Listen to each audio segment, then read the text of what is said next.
Que a gloriosa paz e o amor de Jesus Cristo esteja reinando no teu coração. E eu quero aqui agradecer a Deus pela tua vida, pela vida das pessoas a quem você ama e por todos os benefícios que a sua graça possa resplandecer em nossas vidas. Sabendo que estamos iniciando já um ano letivo, por assim dizer, um ano civil, e a expectativa, a esperança de muitos, alguns têm ela de melhor expressão, outros com mais desânimo, mas eu quero te dizer o seguinte: Deus está no controle de tudo e Ele pode te abençoar em todos os teus caminhos. Seguremo-nos com mão forte, sabendo que se para alguns o ano que passou ele trouxe alguma decepção, alguma desilusão, não tenha medo, porque o próprio Senhor nos diz, e Ele sabe, que toda esperança tardia, ela traz desânimo, e o Senhor não quer nos ver desanimados. Ele quer nos fortalecer, nos encher da sua graça, do seu amor, do seu poder, e fortalecer principalmente a nossa fé, a nossa esperança nele, e que tenhamos paz uns com os outros e comunhão principalmente com a Igreja de Cristo. Portanto, meus amados, sede firmes, constantes, sempre abundante, que este ano novo ele traga muita esperança, muita fé, muita capacitação, porque nós precisamos muito disto. Às vezes a gente se questiona o porquê acontece uma coisa e porquê acontece outra, e a maioria das vezes nós nem sequer nos dispomos para fazer a obra do Senhor. E quero te dizer uma coisa: fazer a obra não é aquela coisa que podemos entender, fazer missões, sair além das fronteiras, fazer grandes coisas, pregar para grandes multidões. Eu conheci um senhor, ele já era de bastante idade quando eu o conheci. Ele saía todo dia pela manhã, ele ia na igreja, orava com os irmãos, as irmãs, isso diariamente. Pegava um calhamaço de panfletos e saía panfletando. Nos lugares públicos que ele podia, ele deixava sempre 4, 5 folhetos.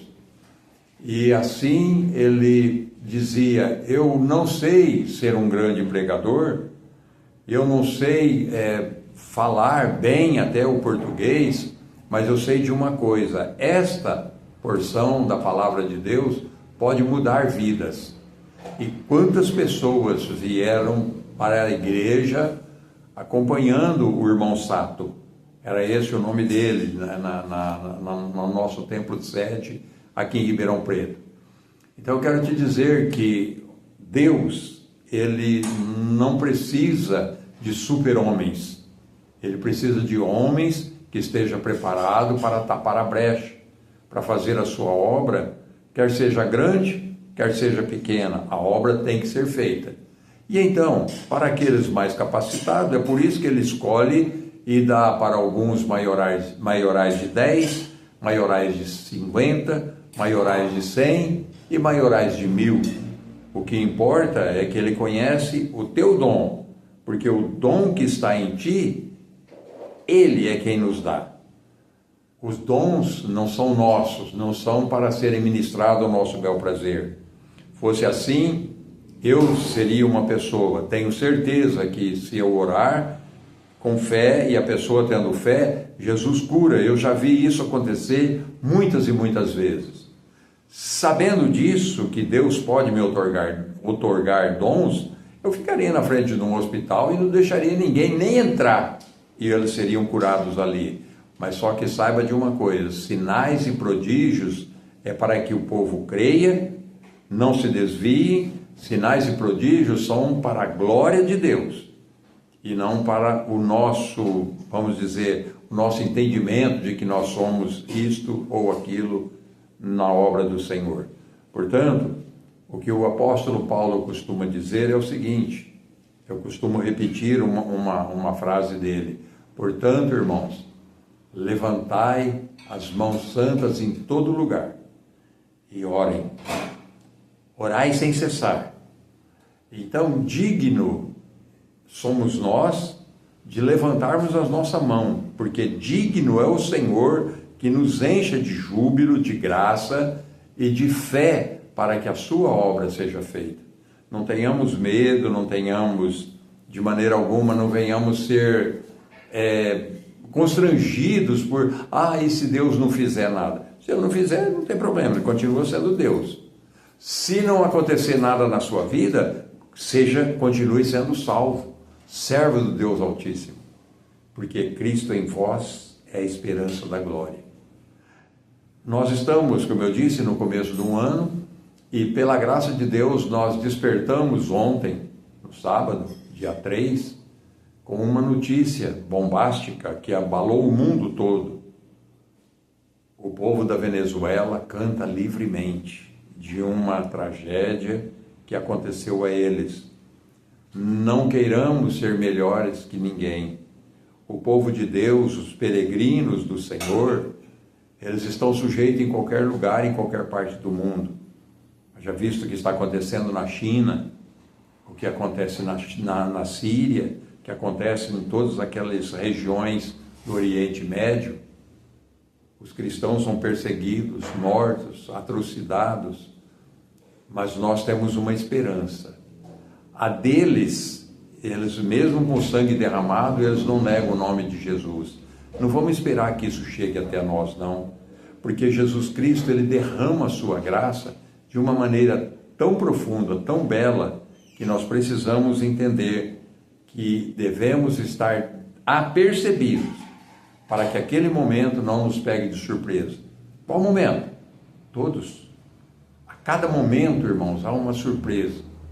Há momentos que nós vamos ter boas notícias, há momentos que vamos ter más notícias, há momentos que teremos uma oportunidade ímpar que nunca houve antes, há momentos que vai parecer que somos desprezados, esquecidos, mas uma coisa tenha em mente: Cristo em nós é a esperança da glória. Não importa o que possa nos fazer o homem, porque se Cristo vive em mim, logo eu vivo para Cristo.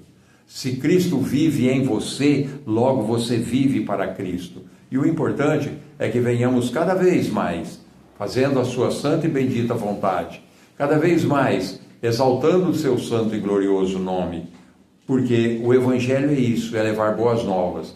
E quando Jesus aparece numa determinada região, eu até quero ler com você na palavra do Senhor, no livro de Marcos, ou perdão, de São Mateus, no capítulo 4, quando Jesus faz os seus primeiros discípulos na Galileia.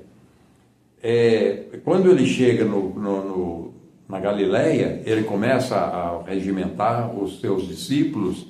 Então, no versículo 12 do capítulo 4 de Mateus, diz assim: Jesus, porém, ouvindo que João Batista estava preso, voltou para a Galileia e, deixando Nazaré, foi habitar em Cafarnaum, cidade marítima, nos confins de Zebulon e Naftali, para que se cumprisse o que foi dito pelo profeta Isaías, que diz: a terra de Zabulon e a terra de Naftali, junto ao caminho do mar, além do Jordão, a Galileia das nações. O povo que estava assentado em trevas viu uma grande luz, e os que estavam assentados na região da sombra da morte, a luz raiou. Amados e amadas irmãs, ouvintes desta palavra, ainda que pareça que nós estejamos em trevas, e o tempo é sombrio, nós entendemos. As coisas que estão acontecendo realmente é para nos despertar. Jesus Cristo está às portas para arrebatar a sua igreja, e nós precisamos estar cientes e conscientes de que precisamos estar alertas. uma coisa é certo, a luz raiou na nossa vida. Jesus trouxe luz para a minha e a tua vida. A nossa alma agora, ela está tão somente na dependência do poder e graça de Cristo, do Espírito Santo, que nos ilumina, que nos orienta, que nos fortalece, que nos leva a glorificar a Cristo como Senhor e Salvador. Eu quero que você tenha em mente o seguinte: não pode recuar. Aquele que é chamado, lança a mão no arado, mas olha para trás, Jesus Cristo que não é, disse que não é, esse tal não é digno dele. Portanto, olhe avante, olhe para frente. Há um caminho muito árduo, talvez, para a gente caminhar. Mas só que tem uma coisa: a luz raiou. Esse caminho está iluminado. Este caminho te leva à salvação. Ele te conduz a levar outras almas para a salvação. Então, continue a tua jornada, lembrando que Jesus é o autor e consumador da nossa fé. E Ele ainda continua de braços estendidos na cruz do Calvário, para aqueles que não o conhecem, clamando: vinde a mim, todos vós que estáis cansados e oprimidos, e eu vos aliviarei. Aprendei de mim, que sou manso e humilde de coração, e encontrareis descanso para vossas almas. Vamos atentar para o convite de Jesus.